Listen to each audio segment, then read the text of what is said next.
Loch Ossian is a narrow loch that is about 5 kilometres or 3.1 miles long on the north-east edge of Rannoch Moor on the Curragh estate, with its western corner 2 kilometres 1.2 miles east of Curragh railway station.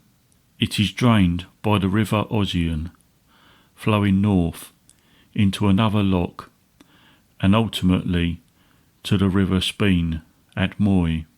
Loch Ossian is remote from public roads, and the nearest access is from Curragh railway station. On its banks, near the western end of the loch, stands Loch Ossian Youth Hostel, which belongs to the Scottish Youth Hostels Association. The hostel was recently restored as an eco-hostel, boasting wind and solar power, and grey water and dry toilet systems.